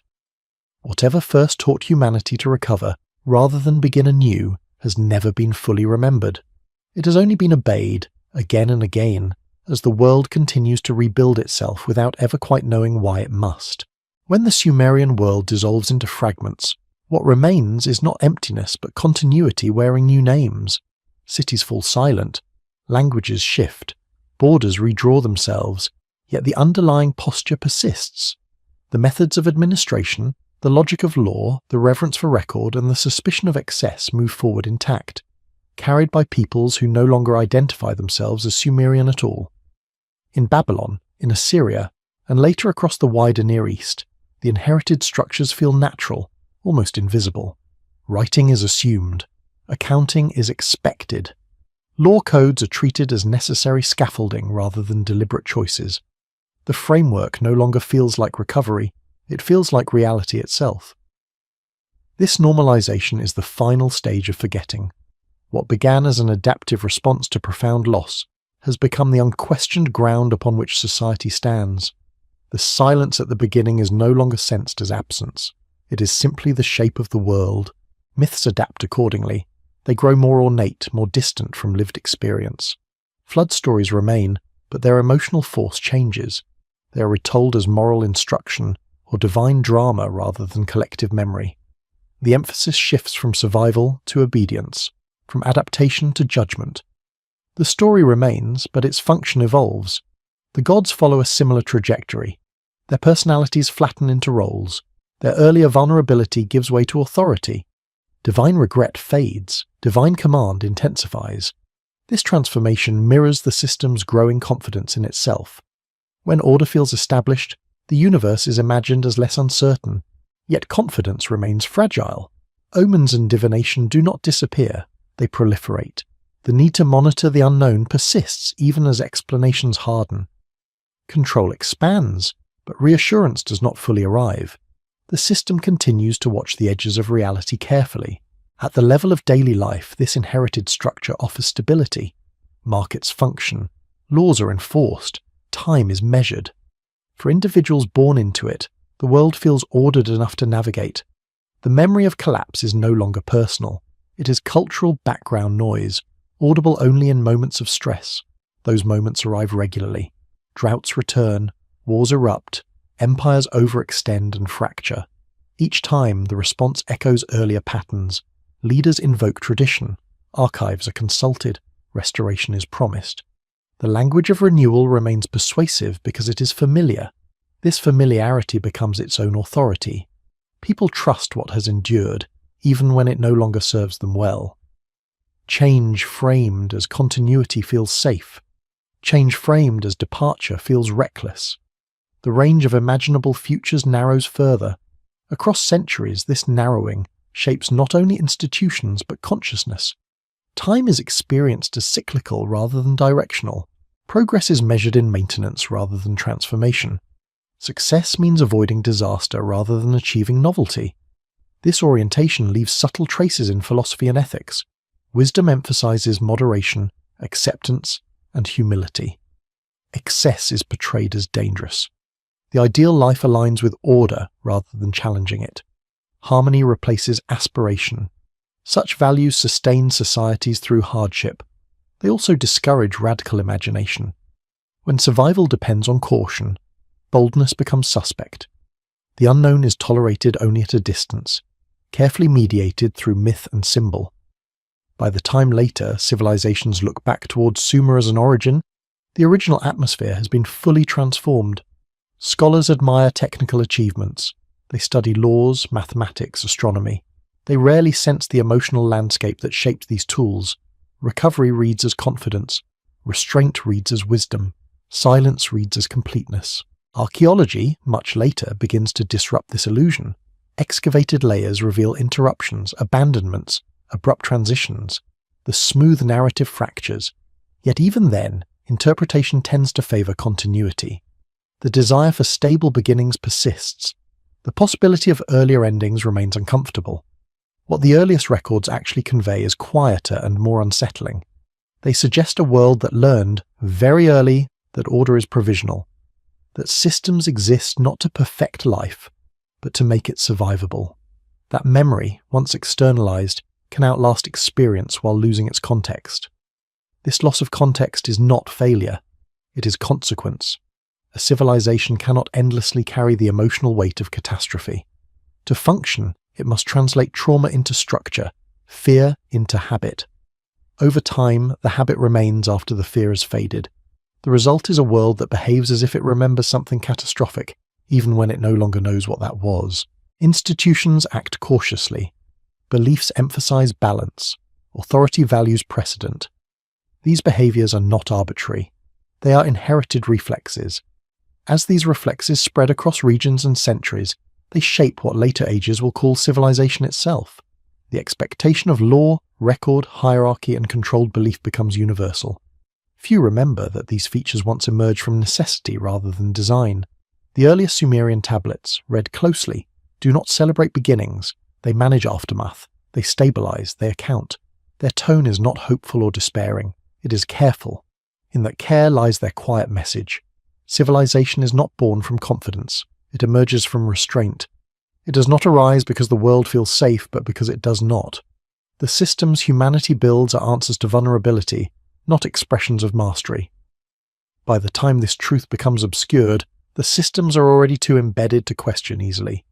They feel inevitable. The silence at the beginning becomes permanent, not because it is guarded, but because it has been absorbed completely into how the world works. Yet the silence still matters. It shapes expectations. It limits imagination. It teaches societies to recover rather than to reimagine. It ensures survival at the cost of remembering what survival replaced. As the long inheritance continues, layer upon layer, the earliest mood remains detectable only to those who listen for atmosphere rather than explanation. It lingers in the careful tone of the first records, in the absence of triumph, in the preference for continuity over declaration. The world they describe is not young. It is cautious. It stands already on the far side of something unnamed. And in that stance, preserved across millennia, the deeper story continues, not as memory, but as posture, guiding civilization forward, while keeping its true beginning forever just beyond reach. As the memory of Sumer dissolves into scholarship and ruin, something else quietly takes its place. The posture of recovery, once rooted in lived necessity, becomes philosophical. It begins to shape how later cultures think about knowledge itself. Truth is no longer something discovered fresh in the world. It is something inherited, interpreted, and guarded. This shift is subtle, but decisive. When systems born from survival are mistaken for expressions of ultimate order, they gain a kind of moral authority. What once protected against collapse now defines what is reasonable to think. The past becomes not only a guide, but a boundary. In Mesopotamian intellectual life, this boundary is visible in the way wisdom is framed. Knowledge texts advise restraint, warn against excess, and emphasize the limits of human understanding. The wise person is not the one who changes the world, but the one who understands how little control humans truly have. Insight is measured by humility rather than discovery. This attitude does not emerge from abstract reflection alone. It is reinforced by repeated disappointment. Attempts to expand, to dominate nature or neighboring peoples, reliably end in exhaustion or reversal. Each failure confirms the lesson that the world resists mastery. Wisdom, then, becomes alignment rather than conquest. Over time, this alignment hardens into epistemology.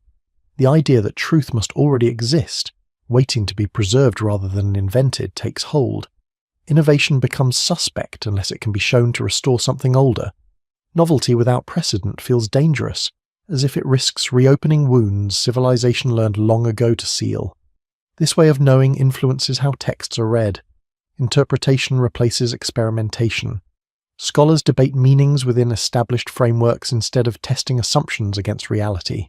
Authority flows from lineage of thought rather than correspondence with experience. Knowledge becomes genealogical.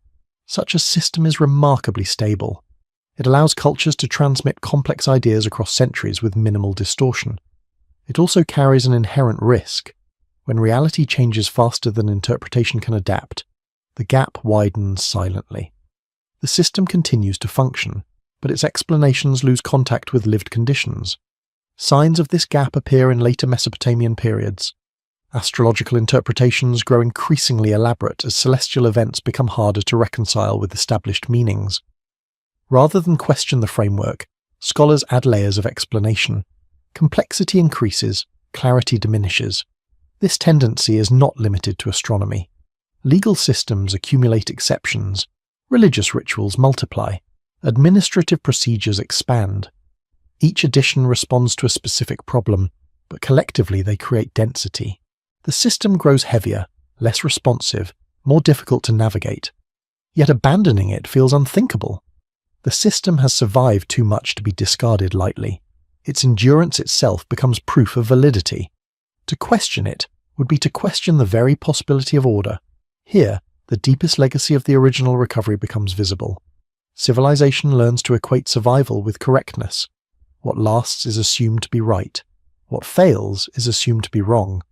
The possibility that a system might endure despite being incomplete, or even harmful in certain contexts, remains largely unexplored.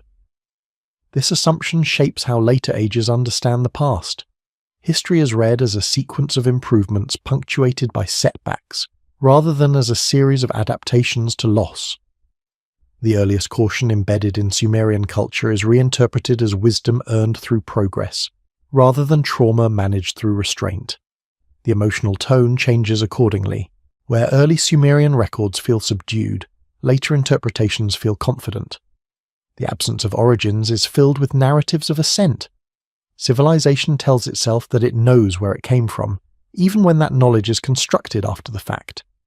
Archaeological discovery complicates this narrative, but only partially.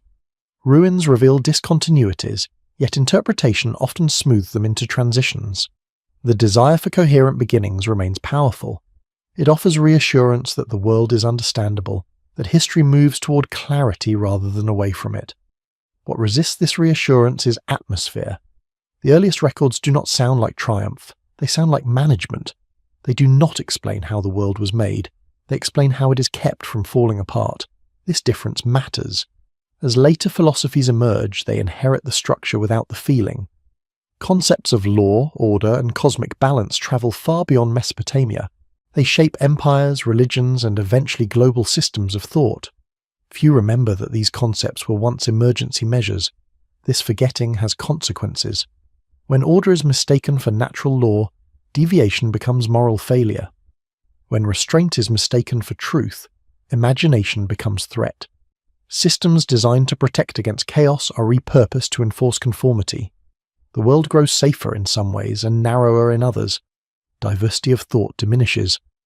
Alternative ways of organizing life are dismissed as primitive or dangerous. Civilization becomes less curious about what might have existed before its own frameworks took shape. And yet, the original silence persists. It cannot be fully erased because it is structural. It appears whenever systems strain, whenever explanations fail, whenever collapse threatens despite careful management. In those moments, the old posture returns instinctively. Tighten control, preserve records, restore familiar forms. This reflex is visible even in modern responses to crisis. Institutions reach for precedent. Laws multiply. Surveillance expands. Innovation is framed as restoration. The language changes, but the logic remains. Civilization continues to behave like something recovering. The earliest Sumerian records did not predict this future, but they set its tone. By externalizing memory, they allowed societies to function without fully remembering why caution was necessary. The cost of this efficiency is depth of understanding. What is lost is not information, but orientation. The sense that civilization might once have been different, or could become different again, fades. The present feels inevitable. The past feels complete. Yet the clay tablets, when read without projection, suggest otherwise. They speak of a world already shaped by absence, of systems built not to explore possibility, but to contain risk, of knowledge treated as something fragile already damaged. In this light, the idea of a singular beginning becomes questionable. What if civilization as recorded is only the visible phase of a longer recovery? What if the true beginning lies buried beneath not just earth, but habit and assumption? The records do not answer. They do not speculate. They continue their careful accounting, indifferent to how later ages will interpret them. Their restraint is their message. As civilizations continue to rise, fall, and reinterpret their origins, this message remains available to those willing to listen for tone rather than declaration. It suggests that what humanity calls progress may often be survival misunderstood as success. The world described by the earliest writing is not discovering itself. It is steadying itself, and in that steadying it sets a pattern that endures far longer than any city or empire, shaping how humanity understands truth, order, and the meaning of continuing at all. By the time civilization learns to speak confidently about its past, the recovery posture has already done its quiet work. What once required vigilance now operates automatically. Institutions function without conscious reference to the losses that shaped them. Continuity becomes self-sustaining, upheld by routines that feel natural rather than chosen. At this stage, memory is no longer felt as weight. It is infrastructure. Roads follow old paths. Cities occupy ancient sites. Calendars repeat inherited rhythms. Even when meanings shift, forms remain. The persistence of these forms creates an illusion of inevitability, as if the world could not have been arranged otherwise. This illusion influences how risk is perceived. Disruption is no longer framed as existential, but as temporary malfunction. The assumption is that systems will hold long enough to be repaired. Collapse becomes something that happens to others, in other times, safely archived in history. Confidence grows, not because vulnerability has vanished, but because it has been managed successfully for so long. Yet management has a cost. The longer recovery continues, the more distant the original lesson becomes. Systems that once existed to prevent erasure begin to obscure reality instead. They filter experience through expectation. What does not fit inherited structure is reinterpreted, minimized, or ignored. This filtering is subtle. It appears as common sense. Warnings that fall outside established categories struggle to gain attention. Signals are compared to precedent before being believed. When new forms of disruption arise, they are first translated into familiar language, even when that translation distorts their meaning. The Sumerian legacy lives strongly in this habit. The instinct to preserve shape before understanding content remains deeply ingrained. Faced with uncertainty, societies reach for form, laws are extended, bureaucracy expands, record-keeping intensifies. Control increases because control has always worked before. But what if the nature of disruption changes? What if the forces shaping the present do not resemble those of the past closely enough? In such moments, recovery logic strains. Restoration no longer produces stability. Familiar solutions yield diminishing returns. History offers many quiet examples of this strain. Late empires grow administratively dense yet strategically brittle. Regulations multiply as flexibility disappears. Systems become excellent at repeating themselves and poor at adapting. Survival continues, but vitality thins. In these periods, nostalgia intensifies. The past is idealized not because it was better, but because it was knowable. Simpler explanations replace complex realities. Restoration becomes aspiration. The future is imagined as a return to coherence rather than an unknown state. This emotional retreat mirrors earlier recovery phases, but with a crucial difference. The original posture emerged from genuine catastrophe. Later repetitions emerge from habit. The same mechanisms are deployed, but the context has shifted. What once protected now constrains. Still, abandoning the posture feels dangerous. It has proven itself too many times. To question it feels like inviting the very collapse it was designed to prevent. The fear of loss persists even when its original object has faded. The earliest Sumerian records never advise on how to escape this cycle. They do not imagine a world beyond recovery. Their silence is not prescriptive, but it becomes so by default. Civilization inherits steadiness without inheriting alternatives. As a result, endurance becomes the highest form of success. To last is to win. This metric reshapes ambition. Projects are evaluated by longevity rather than impact. Ideas are trusted by age rather than insight. Stability outranks possibility. This valuation spreads beyond governance into culture, education, and belief. Knowledge is taught as canon. Creativity is encouraged only within safe boundaries. Exploration is framed as refinement rather than departure. The unknown is approached with tools designed to domesticate it quickly. Such an approach has undeniable strengths. It prevents chaos. It enables large populations to coexist. It carries societies through repeated stress. But it also narrows the horizon of what can be imagined. When imagination narrows, warning signs change. Collapse does not announce itself dramatically. It arrives as rigidity, as inability to respond, as insistence on restoration when transformation is required. The recovery posture, once adaptive, becomes a blind spot. This does not mean that recovery is wrong. It means it is incomplete. It answers one question very well: how to continue after loss. It does not answer another: how to change without losing everything. The earliest civilizations did not need this second answer. They needed to survive. Their tools reflect that priority. Later, civilizations inherit those tools and apply them universally, even when circumstances differ. This inheritance shapes how humanity understands itself. Civilization comes to see its role as caretaker rather than creator, steward rather than explorer. These identities carry dignity, but also restraint. At the deepest level, the silence beneath the first records continues to matter. It suggests that something ended decisively before memory stabilized. That survival required narrowing focus, that beginnings were too costly to repeat. If that is so, then the true legacy of early civilization is not caution itself, but the question of whether caution must remain permanent, whether humanity can remember that its systems were built under pressure and therefore might be revised when conditions allow. This question is rarely voiced. It feels abstract, risky, and unsettling, yet it waits quietly within the long arc of history, surfacing whenever restoration fails to restore. The clay tablets do not instruct humanity on how to answer it. They do not resolve the tension. They embody it. They show a world steadying itself after something vast and unnamed, choosing continuity over curiosity. As civilization approaches its own thresholds again and again, the choice remains unresolved. To preserve what endures, or to risk imagining what has never existed. To recover once more, or to begin differently. The posture of recovery has carried humanity far. It has allowed worlds to survive their own endings, but whether it can carry civilization into futures that do not resemble the past remains uncertain. The earliest records stand quietly at the beginning of this dilemma. They do not speak of triumph or destiny. They record care, caution, and persistence. In doing so, they leave open a final tension that history has not yet settled. Civilization continues, steady and prepared, shaped by habits formed in the aftermath of loss.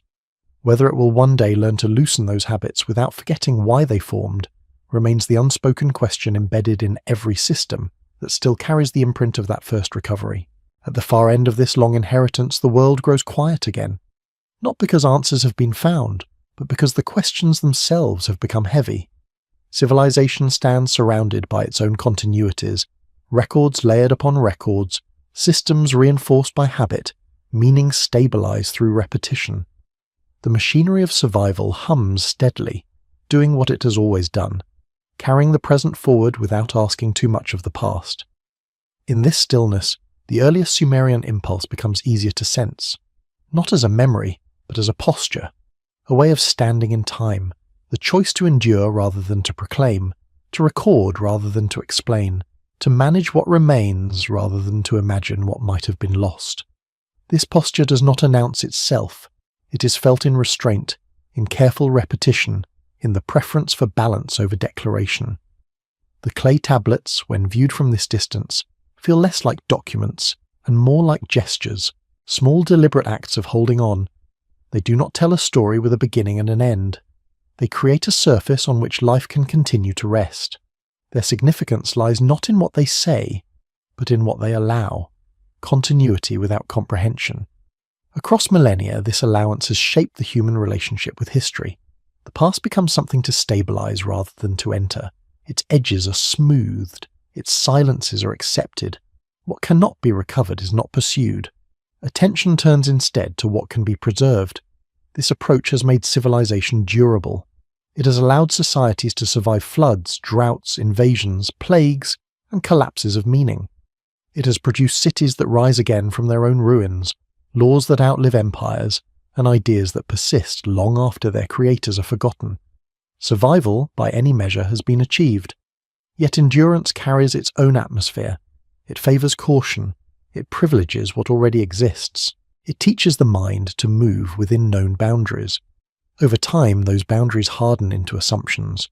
The world begins to feel finished, even when it is not. The silence beneath the first records remains present here. It does not accuse. It does not demand recovery. It simply exists as a depth that has never been fully explored. Civilization has learned to live above it, building layer after layer, trusting that stability will continue as long as the foundations are respected. In moments of crisis, the old instincts return immediately. Preserve the archive, restore order, rebuild what was. These responses are not mistakes. They are the inheritance doing what it was designed to do. The question is not whether they are effective. History has already answered that. The question is what they quietly prevent from being considered. The earliest world that preceded Sumer, whatever its shape, its knowledge, its failures, remains unreachable, not because evidence is entirely absent, but because civilization learned very early how dangerous direct confrontation with loss could be. Recovery was safer than remembrance. Structure was safer than speculation. Silence was safer than myth turned inward. That choice echoes forward. It shapes how endings are treated as interruptions rather than revelations, how collapse is framed as something to move past quickly, how beginnings are celebrated even when they emerge from ruins. Civilization prefers continuity of form to continuity of understanding, and yet the silence is not empty. It is suggestive. It invites a different kind of attention, not analytical, not declarative, but contemplative. To sit with the possibility that the first written world was not young but cautious, that it spoke softly because it was already carrying something heavy. In this light, history becomes less a story of ascent and more a series of careful resumptions. Each age inherits tools forged under pressure and uses them as if they were neutral. Each age believes itself to be more secure than the last, until it is not. Each age rebuilds, confident that rebuilding is enough. The final movement of this long reflection does not close the circle. It loosens it. It allows the idea to remain unresolved. That civilization, as we know it, may not be humanity's first expression of order, but its most persistent response to disruption. That the urge to record, to measure, to control, to preserve, may have arisen not from confidence, but from fear remembered too deeply to articulate. The Sumerian world does not argue this point. It embodies it. Its records do not persuade, they endure. Their endurance has been persuasive enough. As the present moment drifts into its own future, the inheritance remains active, systems continue, archives grow. Restoration is always ready. The posture of recovery stands quietly behind decisions that appear modern, rational and new. Whether civilization will ever step fully outside this posture is unknown. Perhaps it does not need to. Perhaps recovery is not a limitation, but a form of wisdom suited to a world that changes without warning. Or perhaps there will come a time when the silence at the beginning asks to be approached differently, not as a wound to be sealed, but as a space to be understood. For now, the clay remains, the tone remains, a world steadying itself after something unnamed, choosing care over certainty, continuity over proclamation. The first written words do not announce humanity's arrival, they confirm its survival. And in that confirmation, spoken softly across thousands of years, the deeper question lingers without needing to be asked. Not what we have built, but why we learned to build this way at all. Not where history began, but what history has been quietly carrying forward, beneath every system designed to endure.